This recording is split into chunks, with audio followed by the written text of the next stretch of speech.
গেছে বাংলাদেশ প্রিমিয়ার লিগের দামামা। এবারের এই বিপিএল এ সর্বোচ্চ হাই বাজেটের 5 জন খেলোয়াড় কারা হতে পারে আপনি কি জানেন? না জানলে ভিডিওটি সম্পূর্ণ দেখতে হবে। বন্ধুরা, এখন পর্যন্ত বাংলাদেশের সেরা 5 জন ক্রিকেটার যারা কিনা এখন পর্যন্ত বিপিএল এর সেরা পারিশ্রমিক পেয়েছে, তাদের মধ্যে 1 নম্বর স্থানে রয়েছে নাইম শেখ। চট্টগ্রাম রয়্যালস তাকে 1,10,00,000 টাকা দিয়ে কিনেছে। সব মিলে চট্টগ্রামের হয়ে এবারের এই মৌসুম খেলবে বাংলাদেশের opener hard hitter batsman Naim Sheikh. এছাড়াও এই লিস্টের 5 নম্বর স্থানে যার নাম রয়েছে তার কথা শুনলে আপনার চোখ কপালে উঠে যেতে পারে।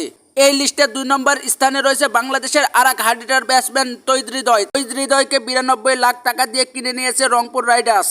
এবারের এই মৌসুম রংপুরের হয়ে খেলবেন তৌহিদ হৃদয়। সব মিলিয়ে তৌহিদ হৃদয় কিন্তু দারুণ একজন ব্যাটসম্যান, সবকিছু মিলে তার হাতে দারুণ মেরো রয়েছে। লিস্টে 3 নম্বর স্থানে রয়েছে মোহাম্মদ সাইফুদ্দিনকে ঢাকা ক্যাপিটালস 68 লাখ টাকা দিয়ে কিনেছে। সব মিলে ঢাকা ক্যাপিটালসের জার্সিতে এবারের এই বিপিএল এর মৌসুম খেলবে বাংলাদেশের অলরাউন্ডার ক্রিকেটার মোহাম্মদ সাইফুদ্দিন। সে ভালো ব্যাটিংও করতে পারে। সব মিলে এবার তাকে ঢাকার জার্সিতে দেখা যাবে। এই লিস্টের 4 নম্বর স্থানে রয়েছে চান্দিব হাসান সাকিব। রাজশাহী তাকে 65 লাখ টাকার বিনিময়ে কিনে নিয়েছে। সবকিছু মিলে রাজশাহীর জার্সি গায়ে দিবে এবারের এই বিপিএল এ তানজিব সাকিব। লিস্টের 5 নম্বর স্থানে রয়েছে বাংলাদেশের টি-20 ক্যাপ্টেন লিটন কুমার দাস। লিটনকে 70 লাখ টাকা দিয়ে কিনে নিয়েছে রংপুর রাইডার্স। সবকিছু মিলে রংপুরের জার্সিতে লিটন কুমার দাসকে দেখা যাবে।